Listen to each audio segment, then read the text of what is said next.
Thank you very much for having me here. Yeah, actually, my affiliation just changed a few months ago, so it's University of Campinas in Brazil. But this work was conducted in Bristol. So today I'll be talking about a series of studies that were published just a few months ago in the paper with the same title as my presentation. And I think that the paper circulated around online, but in case it's not, you can scan the QR code here and access it. The paper was a collective effort between me and my colleague Almog from Ben Gurion University, Matthew Edwards from Bristol, and Steve Lewandowski again from Bristol, who's also here. Before I talk about, though, the studies, let me introduce you to this concept of microtargeting. So what is microtargeting, first of all? Microtargeting is something, a practice used in advertising to basically target people based on some of their traits, some characteristics, I would say. Now, the problem that when it becomes psychological is because people are targeted based on their personality traits, based on psychological traits. And this causes several concerns. So first of all, individuals rarely consent to the personal data usage. So this kind of data usage. There's a very nice paper by Anastasia Kozyrova from the MPI in Berlin that I will cite in a few slides as well that shows basically measures what kind of data people are more willing to give out or not when in terms of content personalization. And it comes that results show that psychological traits are the kind of data that people are not willing to give out when it comes to personalization. Especially, it's interesting because it's especially in Germany, and whereas in the US, sample was much more willing to do so. But another problem with psychological microtargeting is that it reinforces an information asymmetry, because when we talk about user information and online platforms, these online platforms, such as social media, they know a lot about us. And not only we don't know the same amount of information about them, but it's also a matter that we don't know what they know about us. So it's very hard to access the information that they have about us, and even harder sometimes to get it deleted from the platform altogether.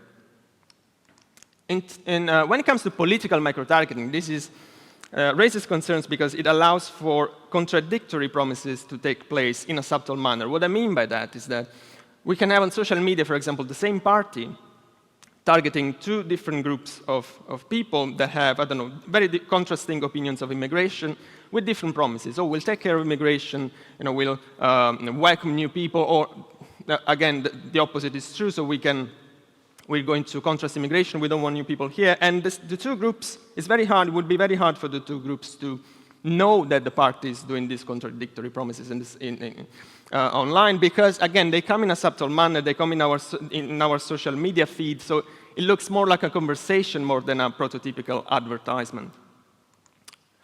Political microtargeting has been used. There are several cases, for example, in the 2016 election, also in the more recent election in the US, to suppress voter turnout among opponents. So we had specific communities, the Afro-American community, the Hebrew community, the Palestinian community, seeing mostly fake news, I have to say, but political opponents to suppress voter turnout. And last but not least, we have AI tools in place, like large language models, ChatGPT, that can enhance microtargeting actually in two ways. So at first, they can make the first part of microtargeting, so psychological inferring, very easy. I bet that we can take our comments, our posts on social media, feed them into, well, I don't advise to do so, but feed them into ChatGPT to ask for a profile, and I guess that the profile would be quite precise. So they're very good at inferring personality from text, if instructed to do so. But also, they're very good at paraphrasing text to make it more appealing, and this is what my colleague did in 2024. So we can say, for example, hey, now that we know that this group of people, this person is high on extraversion, for example, now make this ad more appealing for that group, for that people, and it works, as I'll show you in a few slides. So before I delve in the paper, let me outline the entire project here. The project was called Reclaiming Autonomy Online. It was a collective effort between Bristol, the MPI in Berlin. But in Bristol, we had this three steps approach So first, bless you, we wanted to reconstruct the manipulation machine. So, for example, what happened in Cambridge Analytica, where user online behavior was collected then to target people politically with political ads. So how can we detect linguistic cues from text that is created or consumed? And the second step was, okay, is targeting people based on their personality with ads actually effective, make the ads more persuasive? And third, what can we do about it? So, very, very briefly, this is step one. This is what my colleague Almog did a few years ago. So they developed a model. I wouldn't call it a large language model, but still a model, where in the first part, they collected comments from people using Reddit, which is a social media structured in communities called subreddits. So the model learned to match the comments, the stuff that these people wrote, with their personality that was given out by the people themselves. So they had permissions to collect this kind of data. So the model learned to match these two. And then in a second step, they used that knowledge to predict the personality of people, not only from the comments or the stuff that they wrote, but even the posts that they consumed, the ones that they interacted with. So the model was able to predict personality in a much more, I don't know how to say, involuntary way. So not in a way that the people gave out their personality in the posts that they wrote, but also in the stuff that they consumed. And the model showed very good correlations with several personality traits, especially with one in particular, which is openness to new experience, which is what I will be focusing on in the next few slides. So the model was used to classify this as real-life political ads from Facebook, and was used to classify them based on their sort of openness. You can see example here on the left, an ad that is low in openness, on the right, an ad that is high in openness according to our model. Now, once we had that knowledge, we wanted to check if the targeting in the first place was effective. So to do so, there was a series of studies, again, led by my colleague Almond, 4 pre-registered studies where they asked the persuasiveness of the top 10 ads in terms of openness, so high or low in openness, persuasiveness ratings, and then they measured the openness of the people that were actually rating the ads in the first place. And what they saw is this, that basically the targeting ads were much more persuasive. What you see here on the screen, in the y-axis you have the persuasiveness, which is, of course, higher, more persuasive. What you have on the x-axis here is the absolute difference between the openness score of the ad and the openness score of the person, which means that when this differential score is 0, it means that there's a perfect match between the ad and the person who's rating that ad. The more that score departs from 0, the more the match degrades, and you can see that the persuasiveness goes down. And notably, 2 of the studies showed this targeting effect employing GPT-generated ads. So they moved from real-life ads to GPT-generated. And let me tell you that this was a few years ago, which in computer science is 2 centuries ago. I think they used GPT-3, something like that. So I bet that with more recent model, the effect would be even stronger. So now we come to the content of the paper. What can we do about it? We designed an intervention in the form of warning pop-ups. So we wanted to tell people explicitly, hey, if you're looking at these ads, be careful because this is sort of too good to be true as a match. We ran a series of studies. There were more than 2 studies, actually, a few pilot studies, but these are the ones described in the paper. And first of all, we knew people's openness beforehand. We collected their personality a month or so before, and then they were sent to 2 versions of the same survey based on their levels of openness, high or low. But the survey was mostly the same. And the participants were all exposed to 3 types of ads. And the ads were non-targeting, meaning if I'm a person high on openness, I'm rating an ad that is classified as low on openness, for example. Or they were targeting. And within the targeting ads, there were a subsample of the targeting ads chosen at random to be preceded by a pop-up. So we had 3 types of ads: non-targeting, targeting with a pop-up, targeting without a pop-up. And the ads, most of the time, not in all studies, but consisted from real example from Facebook, the one that I showed you before. And the difference between the two studies are minimal. This is just a graph summarizing what I just said. As you can see here, based on the openness levels, people saw targeting or non-targeting ads. And within the targeting ads, which is this bit here, 5 of them are random, were chosen to be preceded by a pop-up. This is an example of the pop-up. I know it's ugly, but we wanted it to be like that because we wanted to maximize the effect, to make it big, to make it, to see, well, basically, to maximize its effect. And it contained a short explanation of what psychological microtargeting is, its potential dangers, and then, so every time the participants had to manually close the pop-up to see the ads below it. The ads only contain text, no images, again, because we wanted people to be focused on the text. And this is the result across the two studies.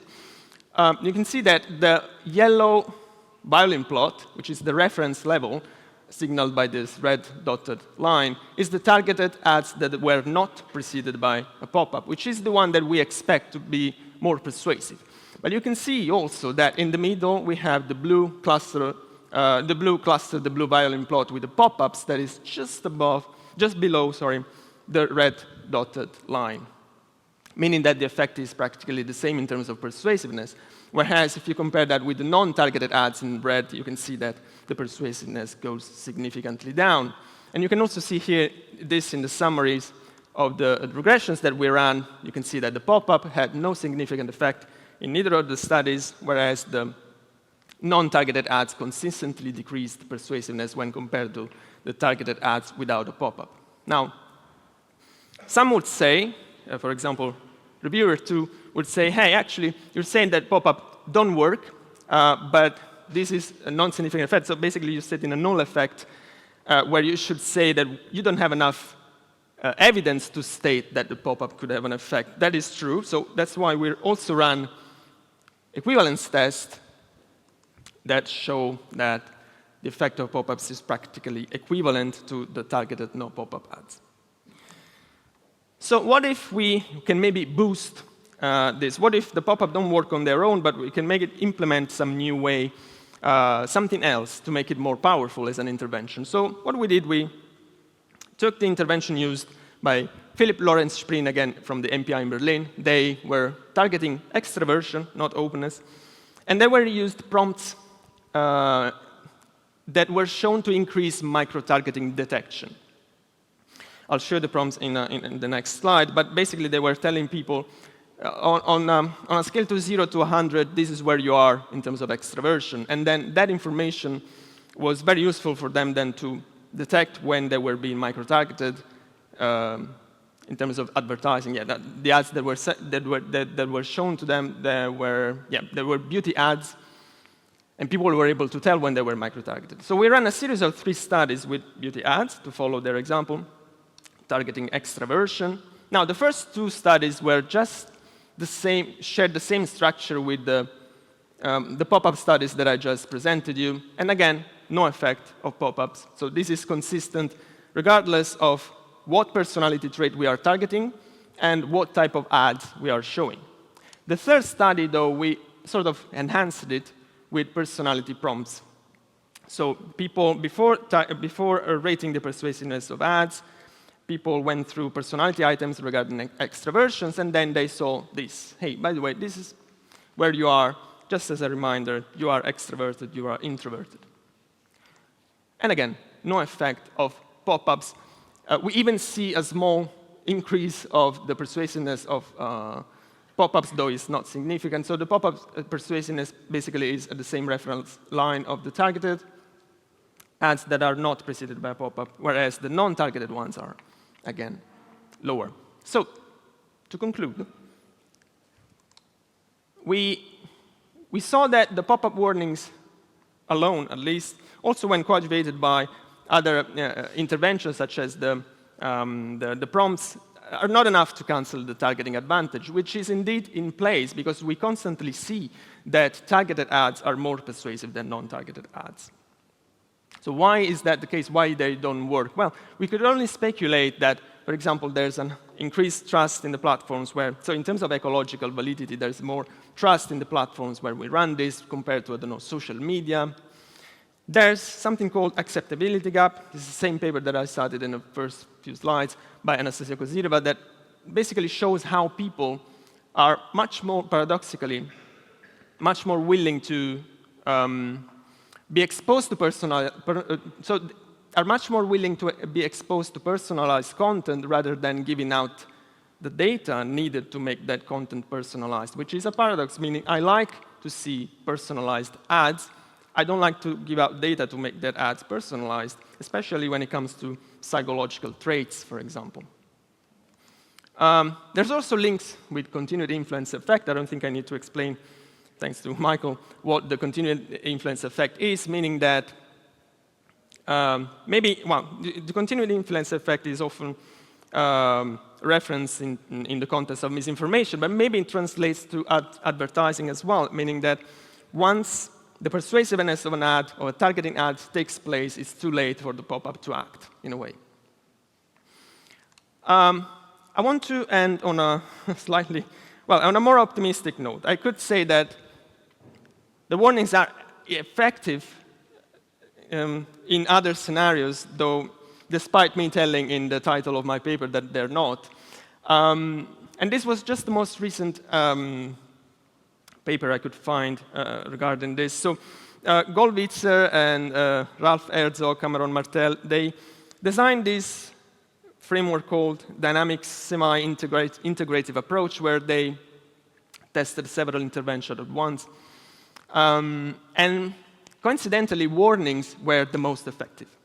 But in what? In increasing the quality of the news shared by the participants in their study. And the second, after warnings, were the media literacy interventions, which also is a nice link to what Elliot shared in our first intervention here today. So they do work, but this is just a reminder that we have to be careful and conscious, as in where we use it, when we use it, in what context, and for what scope. And I guess that's my last slide. So thank you very much for your attention.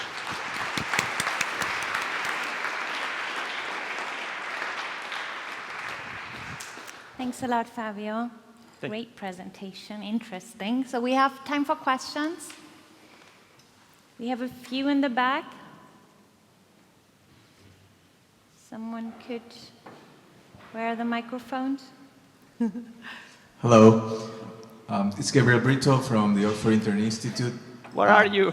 Sorry. Here I am. Oh, sorry. thank you. I'll stand up. Yeah. Thank you. So I have a question about what's the criteria behind choosing the big 5 personality traits as a framework to understand personality and also show the personality to the users? And what are other alternatives that can be considered to understand personality specifically in the digital realm? That's a great question. Thank you.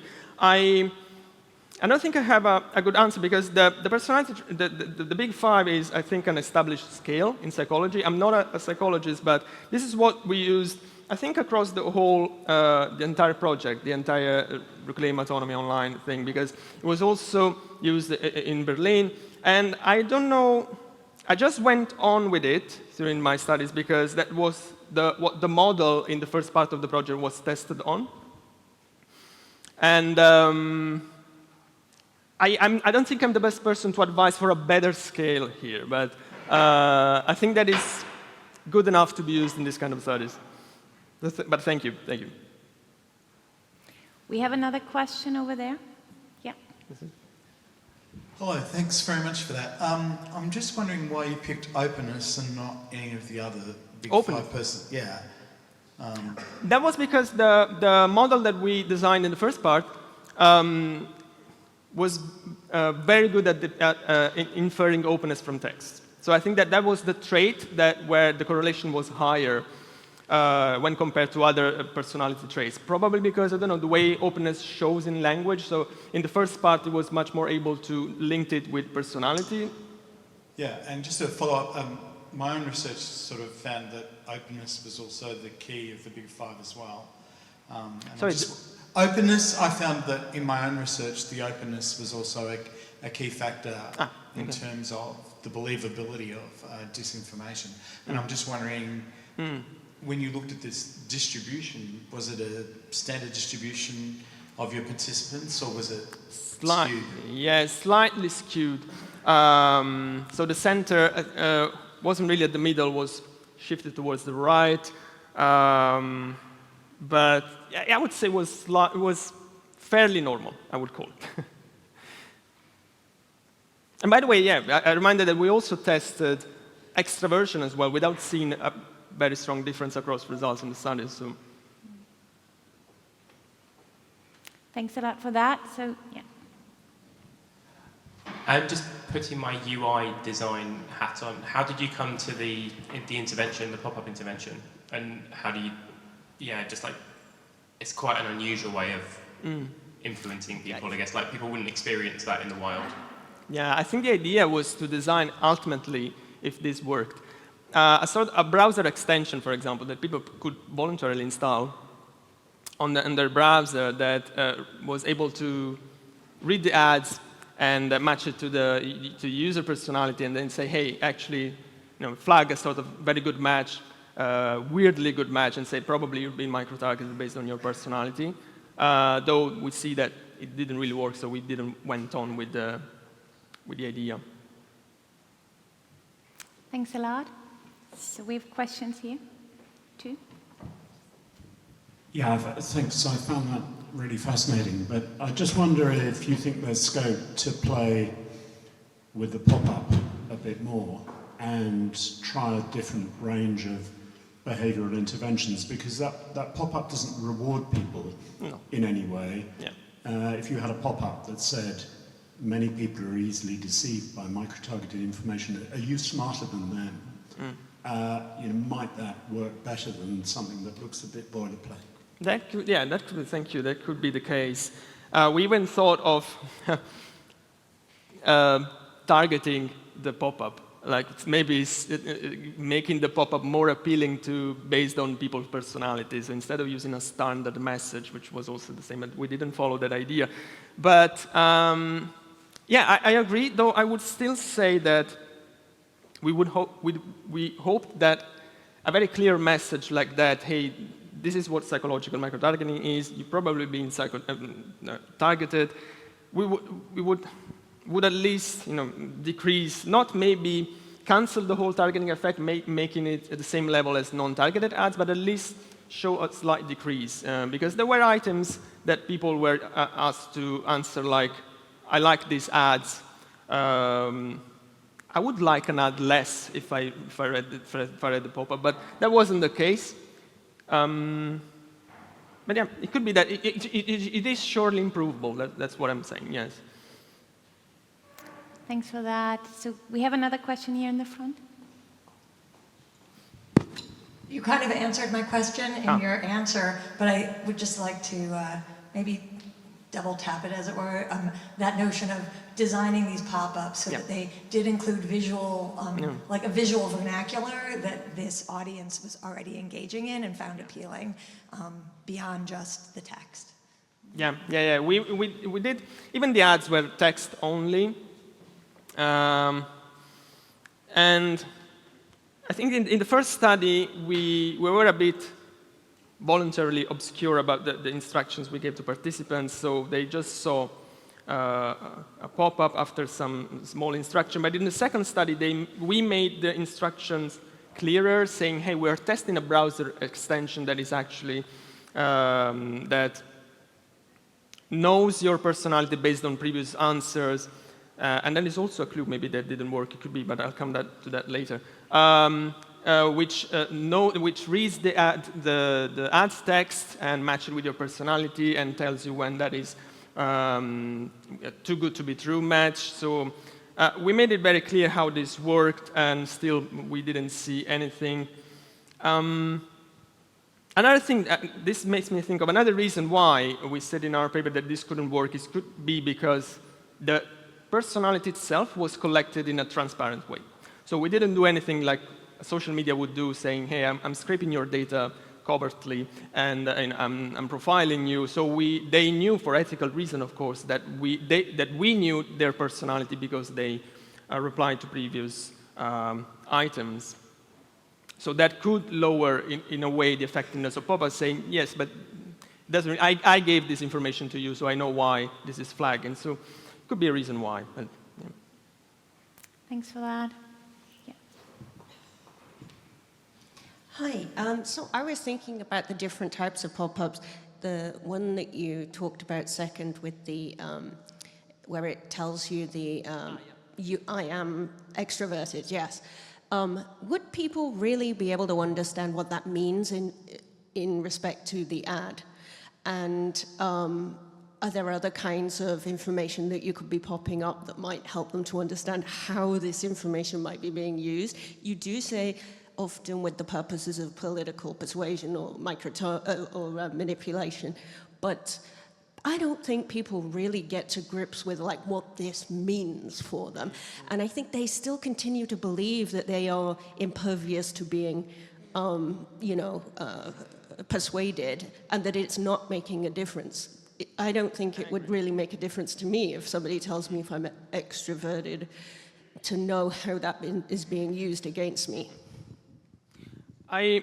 Yeah, that's a great question, but with this intervention, I guess we wanted to sort of link our efforts with what was conducted in another work package in another university, where actually such an intervention was able to increase microtargeting detection, so which is something a bit different than persuasiveness, but people were able to tell which of the ads was targeting them. So I think that counts, and we wanted to implement the two interventions in one, hoping that that would possibly improve the pop-up's effectiveness, but that wasn't the case. Though I think what you're suggesting is a much broader approach that would also maybe tap into some sort of literacy intervention.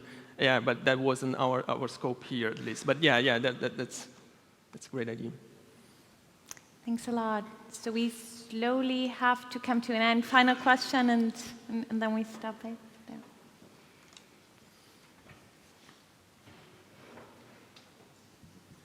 Yeah, I was just curious if you looked at the rate of people going past the pop-up. Kind of like with graphic content warnings, especially if they're open to new experience, they might have a curiosity to see if they'll actually be persuaded by it now that they know they might be. So this makes me think of something. So first of all, the pop-up work that was superimposed, so they had to click close every time to see the ads that was below it. This also makes me think, I usually get asked, okay, but what if people just got bored of pop-ups and after a while they got used to it? I would have to, I have to say, in an exploratory way, I looked at the effects of pop-ups keeping in mind their, the order of presentation, meaning that I wanted to account for what was the effectiveness of the first pop-up versus the last pop-up, and there wasn't a difference there. So if that was the case, if that was the case, I would have at least expected a sort of slight difference in the first pop-up, but that didn't work. I don't know if that answered your question, but okay. Thanks a lot for that, Thank you. Fabio. Thanks for your presentation, for the questions.